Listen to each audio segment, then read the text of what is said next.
Pinalitan na, diba? Ito tayo, dito tayo mga kababayan. Pinalitan na si Guevara. Ito, buti naman. Wala mang kwenta yan. Manok ni Digong yan eh. Ito mga kababayan. Ito. Sa kapapasok lamang na balita, si former Pag-ibig Chief Executive sa mga nagtatanong anong balita ito, UNTV pa rin mga kababayan. Kung may mali man sa aking vlog ngayon, sisihin ninyo ang UNTV kaysa balita nila yan. Ma'am Josephine Paramil, maraming salamat sa yung $5 super sticker. Thank you so much. Ito. Officer Attorney Darlene Marie Berberabina, ang bagong talaga. Sa kapapasok lamang. Ulitin ko mga kababayan ha, pinalitan na po si Minardo Guevara, ang Solicitor General na tumangging ipagtanggol ang Pilipinas at abogado ng bansa pero hindi ginampanan. Tinanggihan si BBM. So ito na, pinalitan siya ng bago. Na balita, si former Pag-ibig Chief Executive Officer Attorney Darlene Marie Berberabina, ang bagong talagang Solicitor General ng PBBM Administration. Ayon nito mismo kay outgoing Solicitor General Minardo Guevara.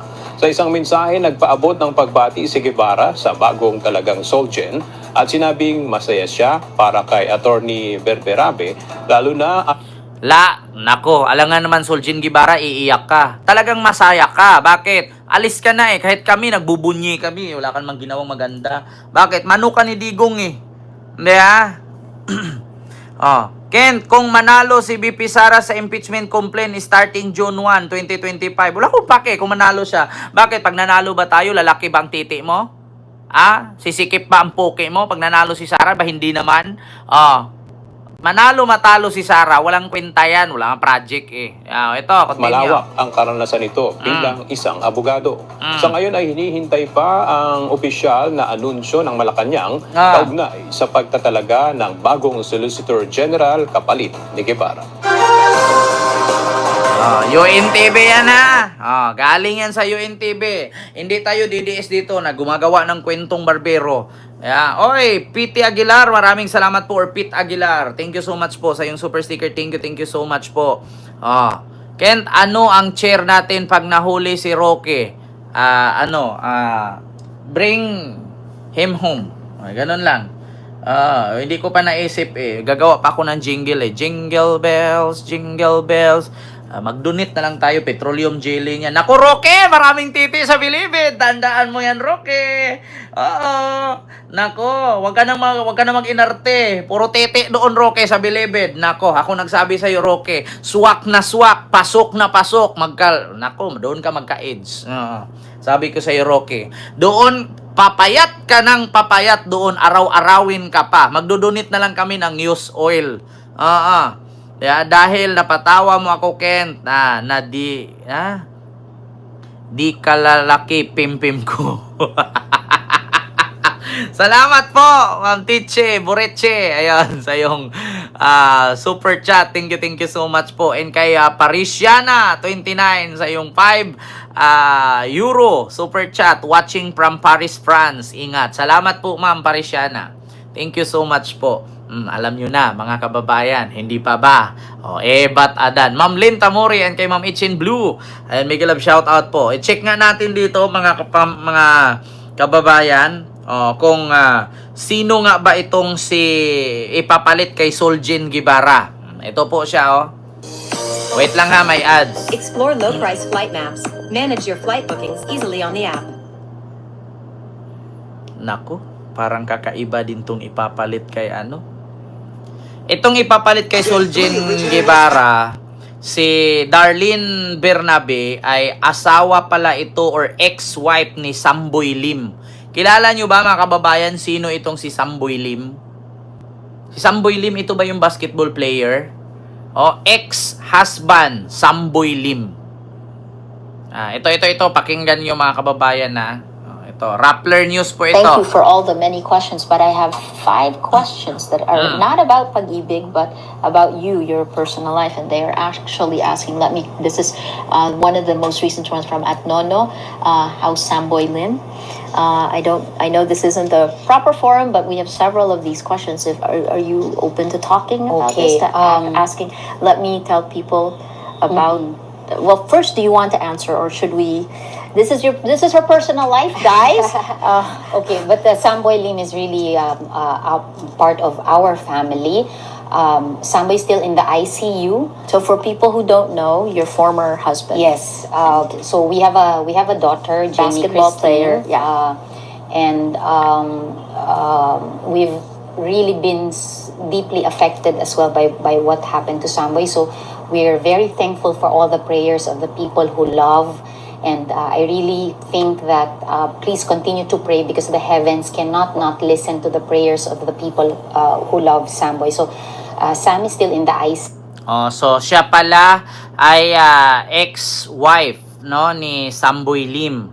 So meron pa nga ito dating nangyari na pag nagkainitan itong si Arlene, ang pangalan nito Berberabe, no, nagkainitan sila ni Trillanes. Matapang pala ito. Naku, parang Attorney Claire Castro pala ito, mga kababayan. Ito, pakinggan natin yung initan. Nagkainitan sina Senador Antonio Trillanes at ang pinuno ng Pag-ibig Fund sa issue ng pamimigay umano ng pag-ibig ng pautang sa mga kaibigan ni Vice President Jojo Marbinay. Muli namang inakusahan ng pangalawang Pangulo na nakinabang sa isa pang umano'y overpriced na gusali sa Makati. Nagpapatrol, Ryan Shua. Iisang pagdinig, samut-saring aligasyon laban sa pangalawang Pangulo.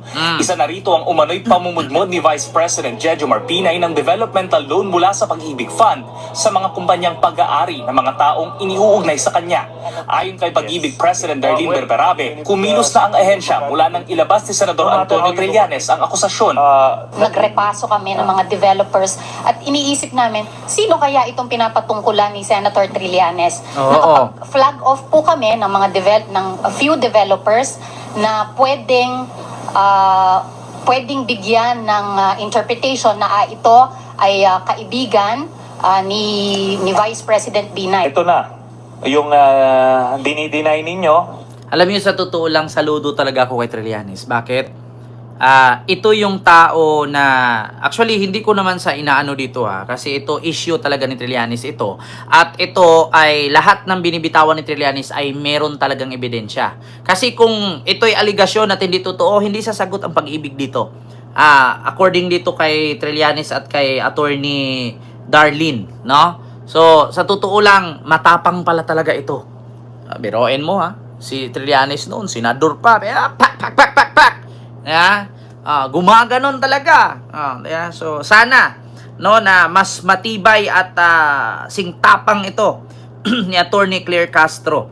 Itong pinalit na bagong Solgen, no, kapalit kay Minardo Guevara. Oo, mga kababayan. Tapang pala nito. Di ba? Sir Emmanuel, maraming salamat. Sabi niya, laki ng tawa ko, Sir Kent. Pagsawa talaga si Harry Roque sa loob ng Bilibid. Sobrang laki ng mga burat doon. Oo, mamili lang siya. May 6, 7, 8. Merong 2, may 3. Tapos, kahit 2 or 3 yon, merong pang yon. Merong tinunaw na petroleum jelly na in-inject. Naku, Roque, kung ampwet mo doon, size 2 ang butas, magiging 8 yan. Naku, Roque. Mamaga talaga yan. Yeah. So, yun na, mga kababayan. Si, tawag dito, Minardo Guevara Solgen ay pinalitan na, no, ni Attorney Darlene apelido nito, Berberabe. Dating asawa ni Samboy Lim na magaling na basketball legend na sa Pilipinas, no, ng PBA. So, sana, mga kababayan, may aasahan tayo dito. Matapang pala ito. Ikakaiba itong mga kinukuha ng BBM. Mga Armalite ang bunganga. Oo ka. Naku. Kaya sabi nga ni BBM, kailangan siguro natin maging mabangis. Pero kung hindi man ako maging mabangis, hanap na lang siguro tayo ng tao na katumbas ang bunganga ni Sara Duterte. Kasi, siyempre, tignan mo si Attorney Claire Castro, walang inatrasan, walang inuurungan. ginagaya pa nga ni Juliana Pariscuba si Gubia, pero si Juliana isa lang ngipin eh. Oo, kaya iniwalay ng jowa kasi kada ganun, sabit, masakit. Oo. Oo, tapos may bulbul pa, napuno ng bulbul eh. Kaya, so ayun na, mga kababayan. Dito naman tayo mga kababayan kay